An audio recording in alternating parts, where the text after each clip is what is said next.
Bismillahirrahmanirrahim. Selamat pagi. Assalamualaikum warahmatullahi wabarakatuh. Selamat pagi mahasiswa-mahasiswi agroteknologi semester 3 yang Ibu banggakan. Hari ini tepatnya pada hari Kamis, ya. Kamis tanggal 26 November 2020. Kita akan melaksanakan kembali perkuliahan untuk metode statistika, di mana pada hari ini adalah pertemuan kita yang ke-9, ya, kurang lebih yang ke-9 setelah satu pertemuan kemarin kita lalui setelah UTS. Baik mahasiswa sekalian, Ibu harapkan kalian ada dalam kondisi sehat walafiat semuanya dan siap untuk mengikuti perkuliahan secara daring pada hari ini. Berikut adalah materi yang akan kita pelajari pada hari ini.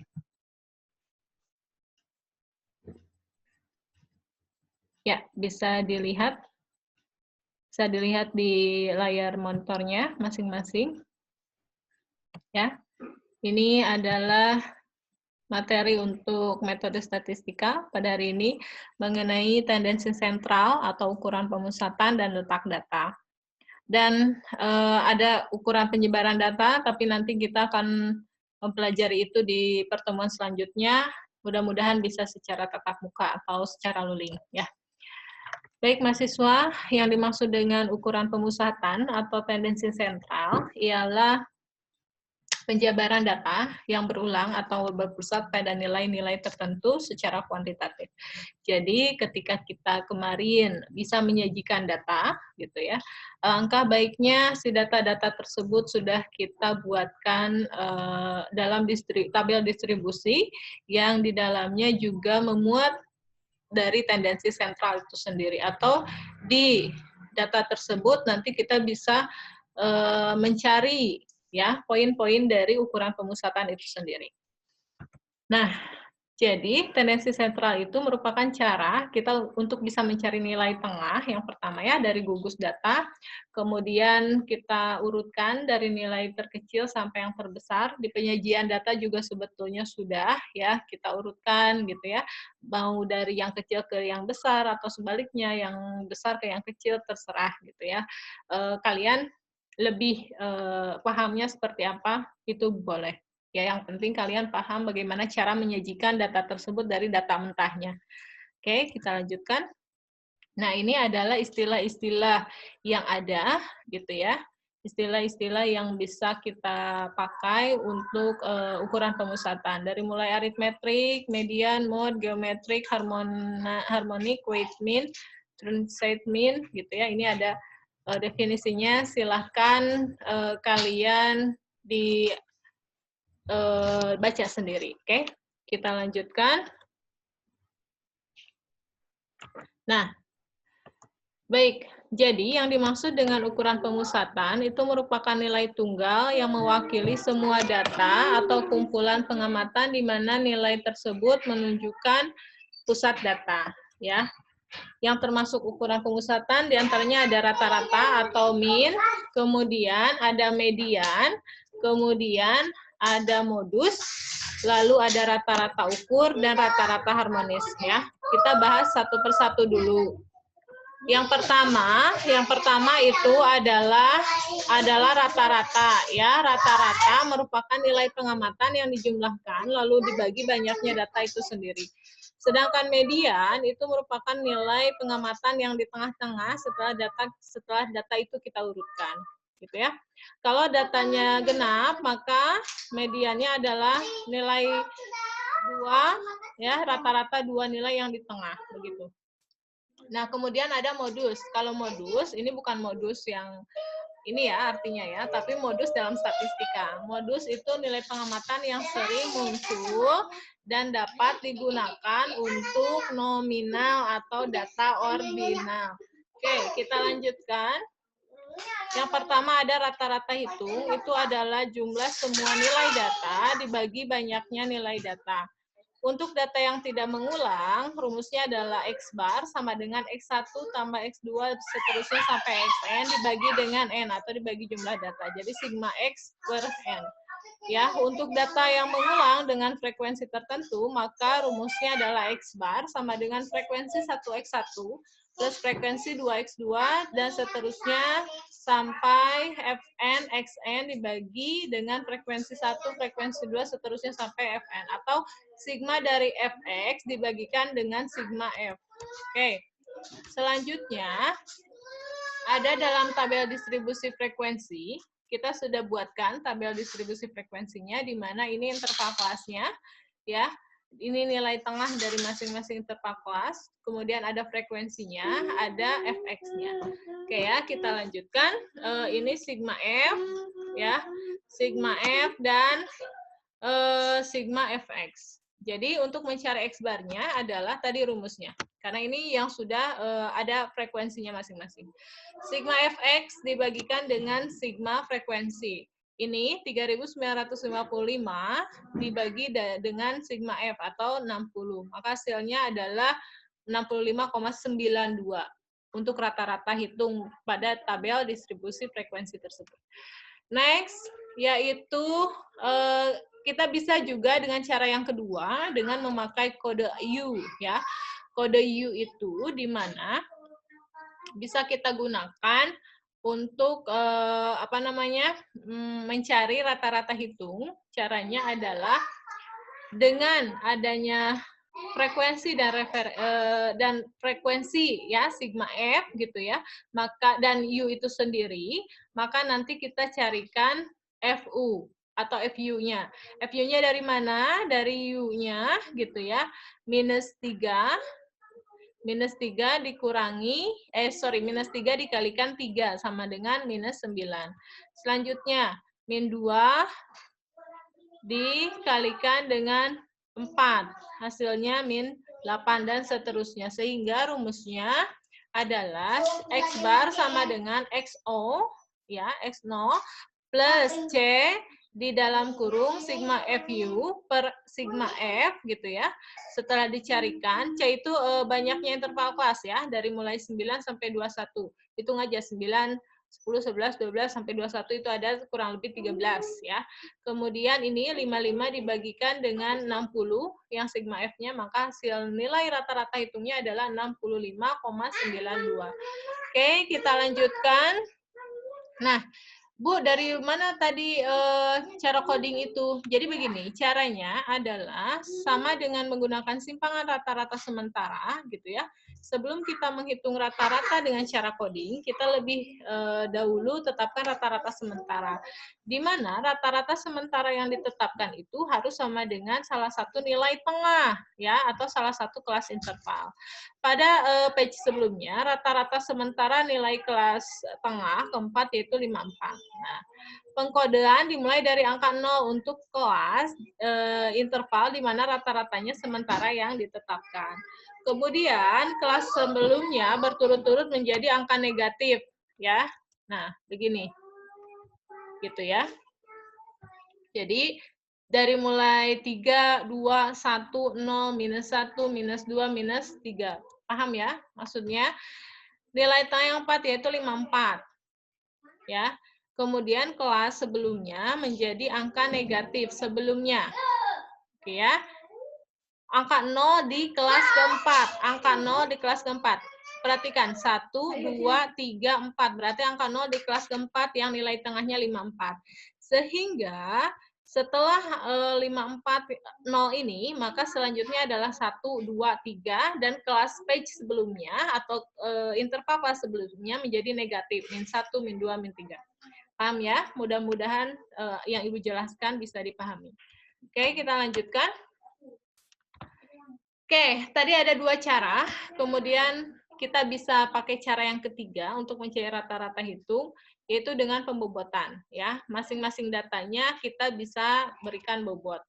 Misal, si A dia memperoleh nilai 65 untuk tugas, 76 untuk mid, dan 70 untuk ujian akhir. Nah, bila nilai tugasnya kita beri bobot 2, kemudian mid 3, dan ujian akhirnya 4, maka rata-rata hitungnya adalah tinggal dikalikan saja, dibagikan dengan pembobotannya. Ya.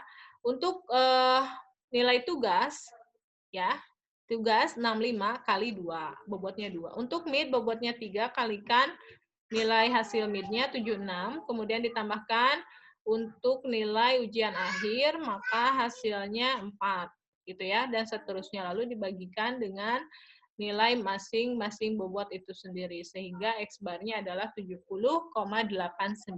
Ya, sampai sini bisa dipahami, mudah-mudahan bisa dipahami mahasiswa sekalian.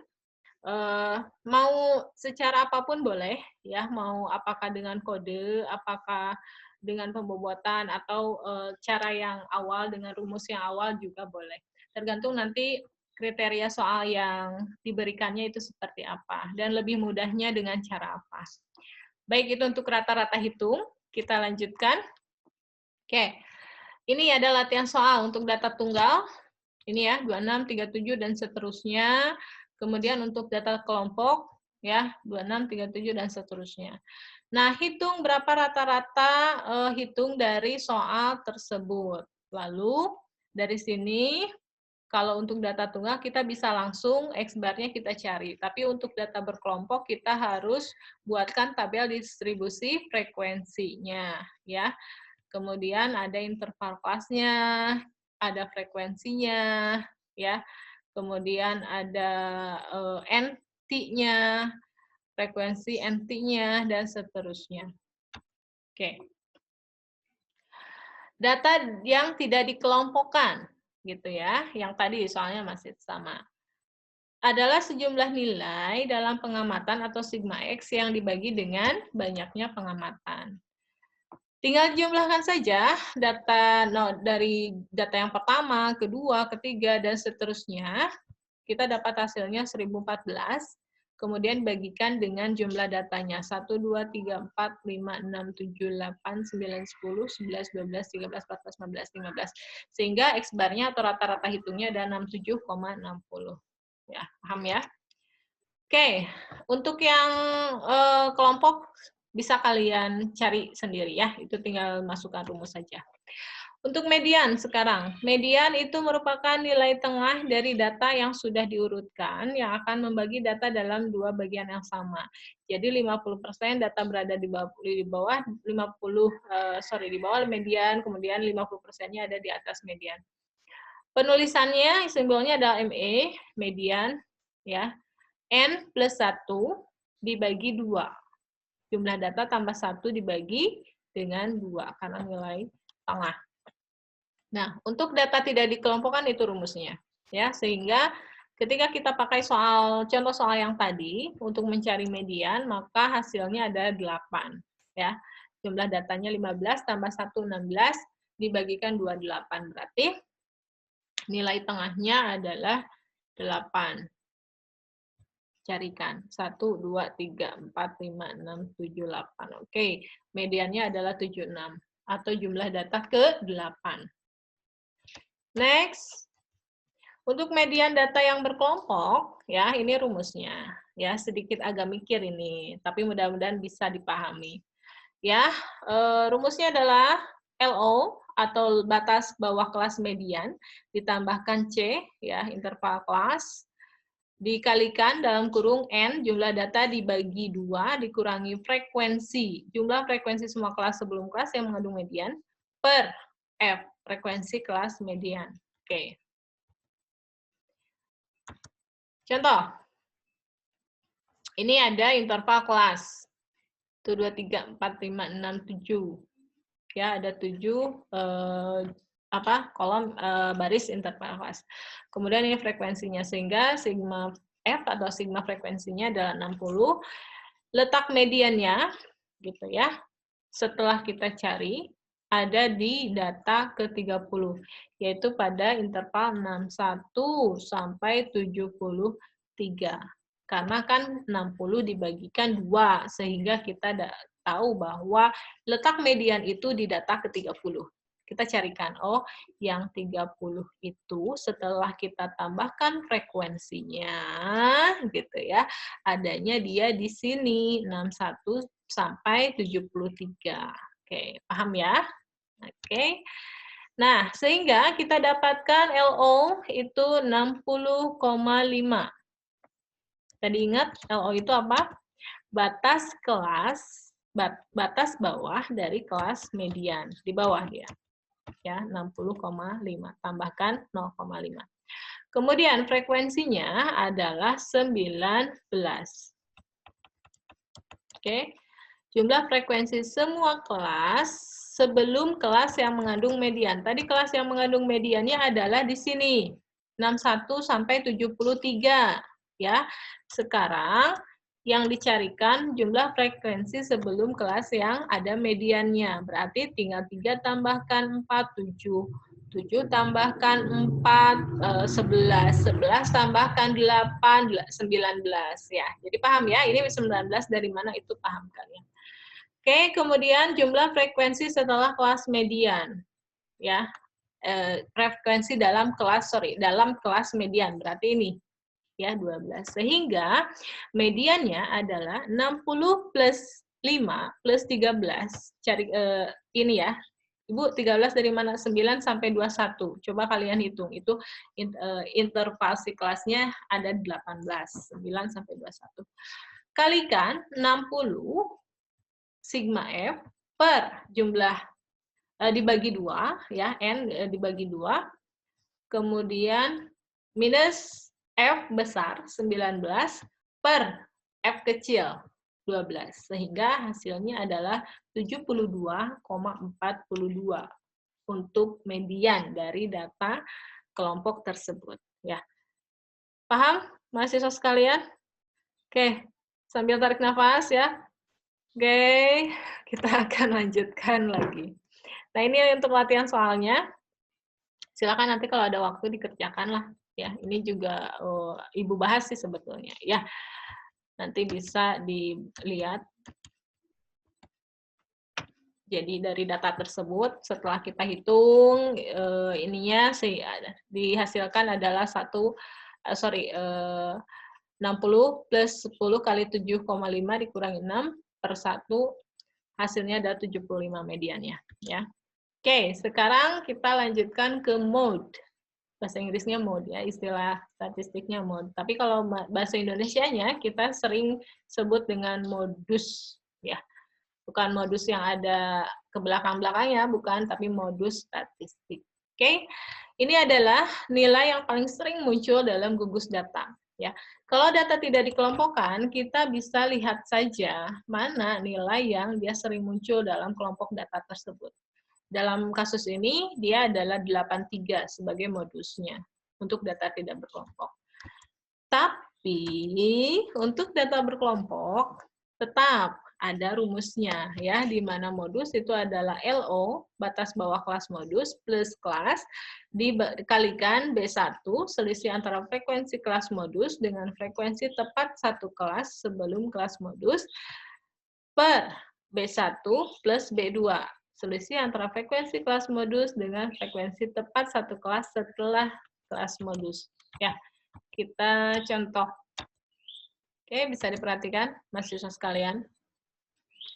Ini ada data distribusi frekuensi dari data kelompok data, ya. Kemudian ada intervalnya, interval kelasnya ada frekuensinya. Datanya kita tetap masih pakai yang tadi, sigma F-nya ada 60. Di mana data yang paling sering muncul adalah pada interval 74 sampai ke 86. Dari mana kita tahu? Lihat saja frekuensinya. Yang paling banyak munculnya di mana? Ya, di sini. Ada 23. Berarti modusnya di sini nih. Ya. Tambahkan 0,5. Sehingga, ini ya, sorry ya, 73,5 itu dari mana? Dari 74 dikurangi 0,5. Sehingga hasilnya adalah 73,5. Oke, kemudian kita carikan B1. B1 itu adalah ini dikurangi dengan sebelumnya, 12. Jadi, 11 hasilnya. 23 yang kelas modus dikurangi dengan sebelumnya. Ya. Sedangkan yang B2 itu adalah 23 dikurangi dengan setelahnya. Ya, 17.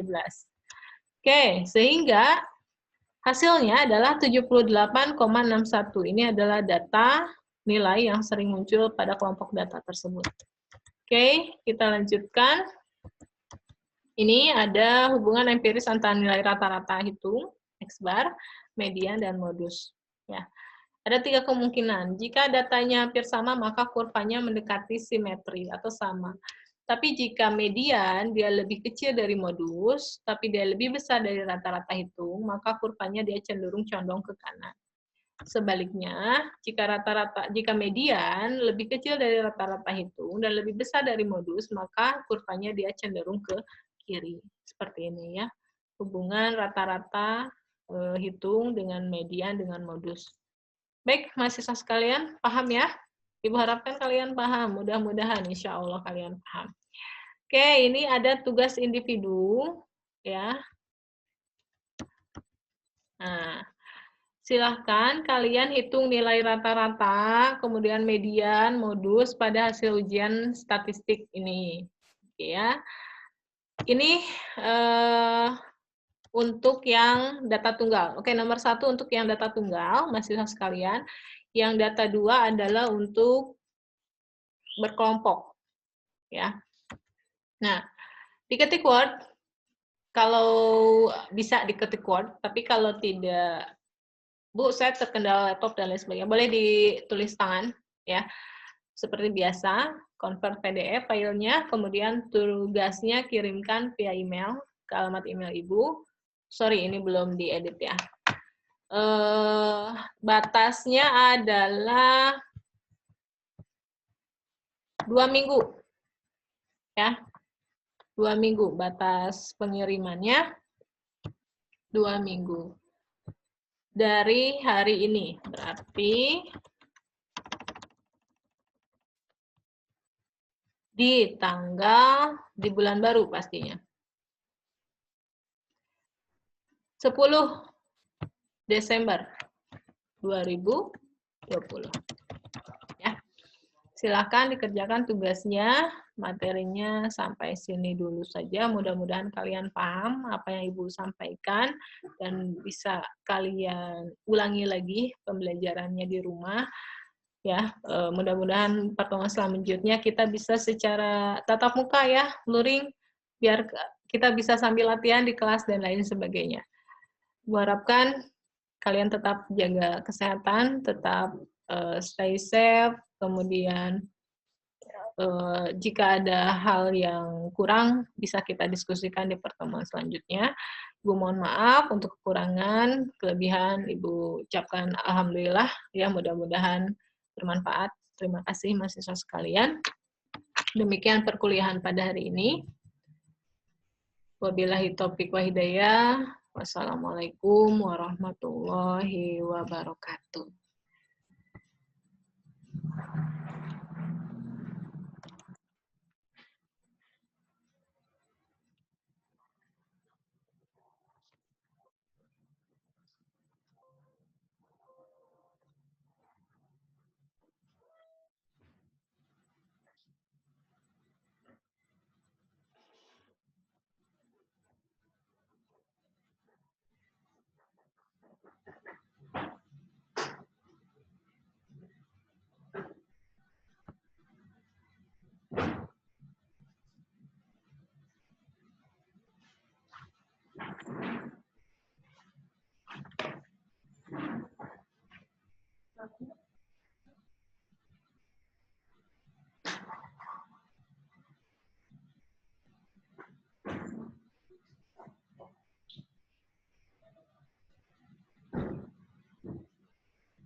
Dikunci, istilah telepon ada.